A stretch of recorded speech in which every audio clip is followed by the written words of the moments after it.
Good morning, YouTube. Well, I think you all seen the news about Hoonigan filing for bankruptcy, and you might have been surprised about the number, $1.5 billion. How does somebody making videos or doing, crazy things in cars do $1.5 billion in debt? How is that possible? It's not. No YouTube channel is going to be $1.5 billion in debt. So, or a brand like that. They have a lot of subscribers.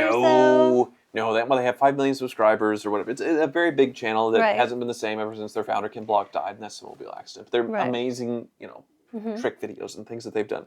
Astounding. But $1.5 billion. In 2021, they were acquired by Wheel Pros. Right. And Wheel Pros are the ones that, they're the ones that racked up all of this debt. They rebadged their whole company branding as Hoonigan.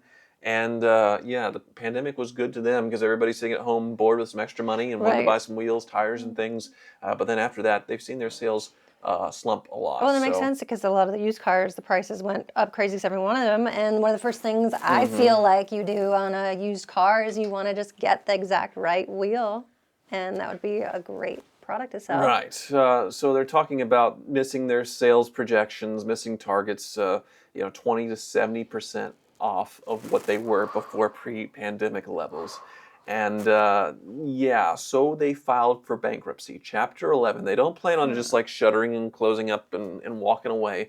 They're trying to shed off some of that debt. I think the number of that 1.5, they're trying to get rid of $1.2 billion of it. So you can just have a business and be like, oh, I'm not doing good, I'll file for bankruptcy, and then a certain amount of debt is forgiven? That's the thing, where you can shake off some debt. Why can't, I do that in real life? You do, and then it wrecks your credit, and you can't buy a home, you can't get a car. If you're in medical debt and other debt, and you file for bankruptcy, and people do it all the time, personal bankruptcy for, say, medical bills or something like that. You do it, you shake it off, you consolidate some of it yourself to pay, they agree to a percentage, it's a process, and then all of a you're sudden, smoked. the only thing you can buy is a new nobody wants to do anything. Yeah.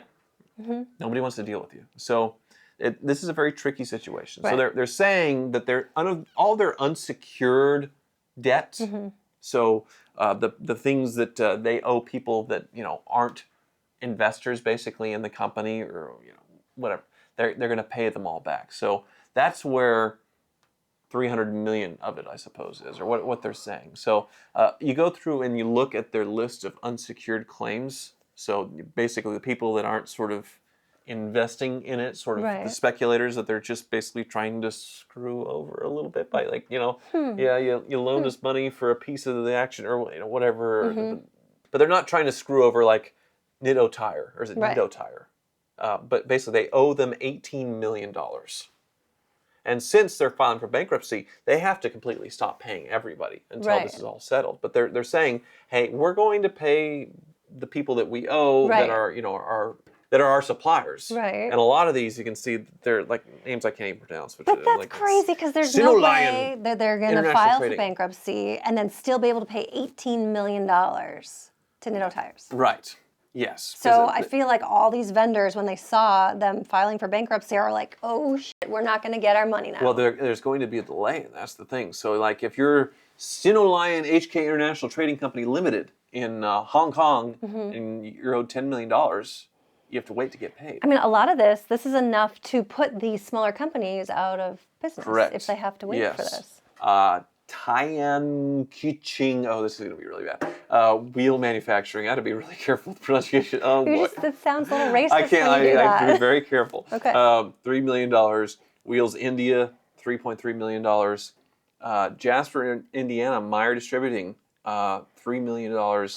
Tian Hexen Manufacturing in somewhere in China, $2.8 million. It goes all the way down. All these people, then there's some big brands like Fosson's in here, Adobe, Toyo Tire, Nicky Thompson, FedEx. They owe $865,000, I guess, in shipping all the wheels out and things. But how do you have a bill of that much when like FedEx, like they won't ship anything for us unless we've already paid for it ahead of time. I would guess this is maybe a month, 2 months, 3 months worth of stuff, and then they just have like this is what we currently owe these people, and since we're filing for bankruptcy, we have to like stop and declare all of it. So then they get with the judge, they get together, they work it out. Like, hey, we want to keep operating as business, so we need to pay these vendors and suppliers to keep the wheels turning, figuratively and literally.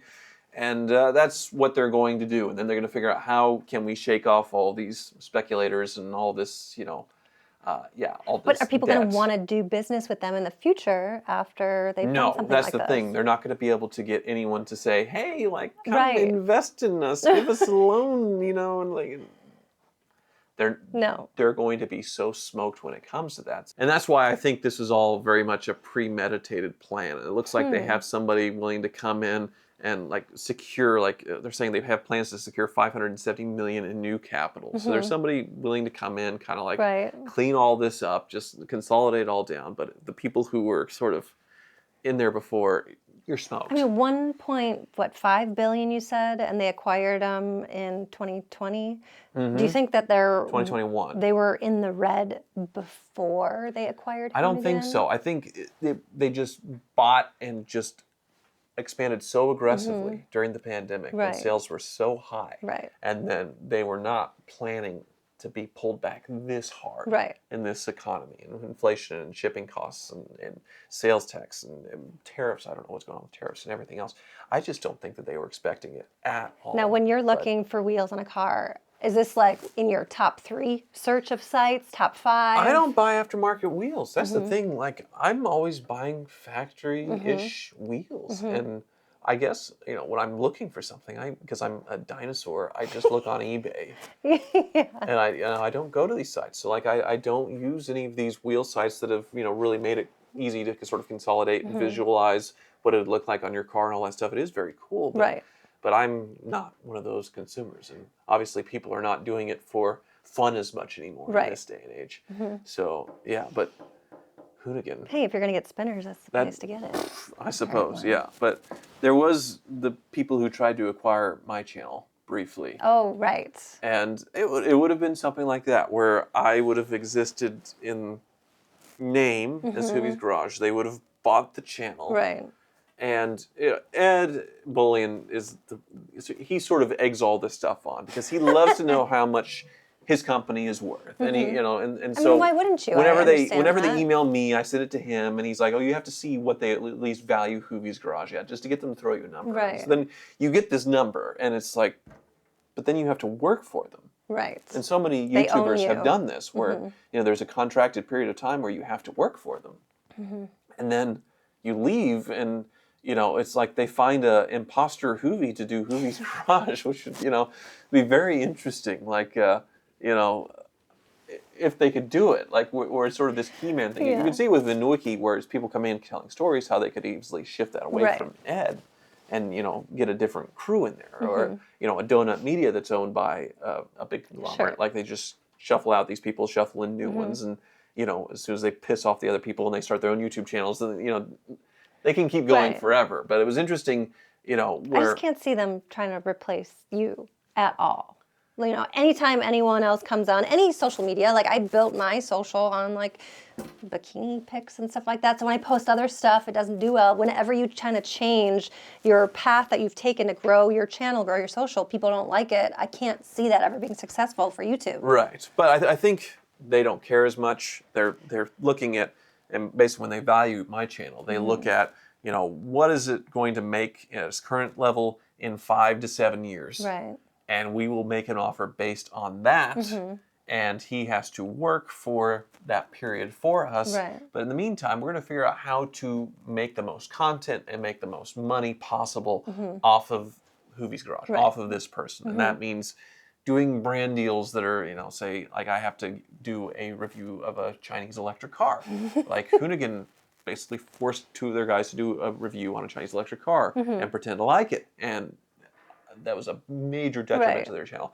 But hopefully you get a company that doesn't do something like that. But still, then you're in, a lot more, say, unsavory brand deals with like the bad online gambling stuff and other things. So you see it happen a lot with some channels, and then obviously making more content and, where I'm just sort of like in the corner reacting to stupid things, with just basically a factory of stupidity. Right. And in principle, making more content would make more money, but I've yet to see one where it worked. Right. I mean, it happens a lot in businesses where bigger companies acquire smaller ones, but the CEOs will stay on to help the transition for a few years. So I get that trajectory for taking over YouTube channels, but I just can't see it working. It doesn't. In the short term, there's a little bit of a boost. I think everybody gets paid, Right. and they all try and get their money back, and then they just implode it. Right. And we've seen it time and time again with not just YouTube companies, but just in normal companies, and it's happening now with social media. So,